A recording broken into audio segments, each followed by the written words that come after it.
یاجوج ماجوج کا دنیا میں کب اور کیسے خروج ہوگا؟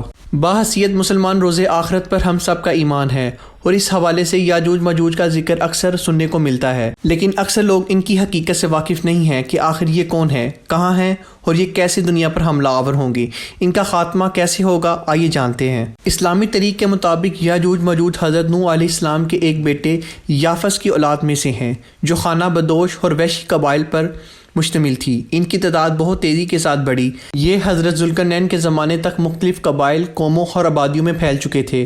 حضرت ذوالقرنین کے بارے میں مختلف روایات یہ بتاتی ہیں کہ وہ ایسے حکمران تھے جن کو اللہ نے اسباب و وسائل کی فراوانی سے نوازا تھا، اور یہ مشرقی و مغربی ممالک کو فتح کرتے ہوئے ایک ایسی پہاڑی درے پر پہنچے تھے جس کی دوسری طرف یاجوج ماجوج تھے۔ قرآن کریم کی سورۃ کہف میں بحوالہ یاجوج ماجوج ذوالقرنین کے حالات بیان کرتے ہوئے فرمایا گیا ہے کہ جب وہ اپنی شمالی مہم کے دوران 100 دیواروں اور پہاڑوں کے درمیان پہنچے تو وہاں انہیں ایسی قوم ملی جس کی زبان ناقابل فہم تھی۔ تاہم جب ترجمان کے ذریعے گفتگو ہوئی تو انہوں نے عرض کیا کہ یاجوج ماجوج اس سرزمین پر فساد پھیلاتے ہیں، لہٰذا تو ہمارے اور ان کے درمیان ایک سد یعنی دیوار تعمیر کر دے۔ چنانچہ پھر یہ تفصیل ہے کہ کس طرح ذوالقرنین نے اس قوم کو یاجوج ماجوج کی یلغار سے بچانے کے لیے دیوار بنائی۔ یہ دیوار کوئی خیالی نہیں بلکہ حقیقی ہے، جو لوہے اور پگھلے ہوئے تانبے سے بنی ہوئی ہے، جس سے وقتی طور پر یہ فتنہ دب گیا۔ جب یہ دیوار تعمیر ہوگی تو ذوالقرنین نے اللہ کا شکر ادا کیا جس نے یہ دیوار بنانے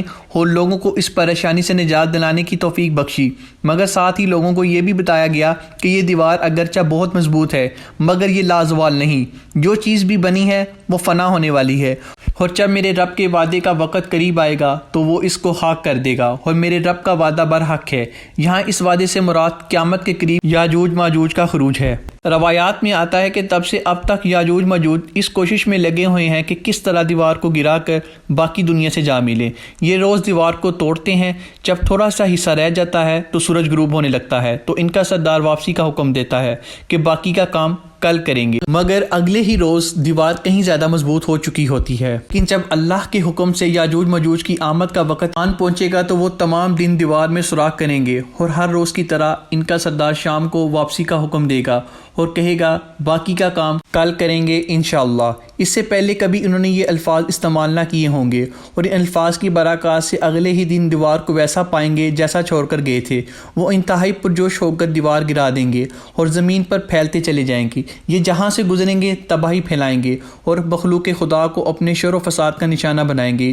یہ انسانوں کو کھانے سے بھی گریز نہیں کریں گے۔ پھر اللہ کی طرف سے حضرت عیسیٰ علیہ السلام کو حکم ہوگا کہ وہ مسلمانوں کو کوہ طور کی طرف جمع کر لیں، کیونکہ یاجوج ماجوج کا مقابلہ کسی کے بس میں نہ ہوگا۔ حضرت عیسیٰ علیہ السلام اور ان کے ساتھی اس وقت ایسی جگہ کھڑے ہوں گے جہاں غذا کی سخت قلت ہوگی۔ پھر لوگوں کی درخواست پر حضرت عیسیٰ علیہ السلام یاجوج ماجوج کے لیے بد دعا فرمائیں گے، پس اللہ ان کی گردنوں اور کانوں میں کیڑے پیدا کر دے گا جو بعد میں پھوڑے بن جائیں گے، جس کے پھٹنے سے یہ ہلاک ہونا شروع ہو جائیں گے اور مر جائیں گے۔ ان کی لاشیں زمین پر پھیل جائیں گی اور ہر طرف ان کی بو ہوگی۔ پھر حضرت عیسیٰ علیہ السلام اللہ سے دعا کریں گے تو اللہ تعالیٰ ایک خاص قسم کے پرندے کو بھیجیں گے جو ان کی لاشوں کو اٹھا کر پھینک دیں گے۔ پھر بارش ہوگی جس سے پوری زمین صاف و شفاف ہو جائے گی۔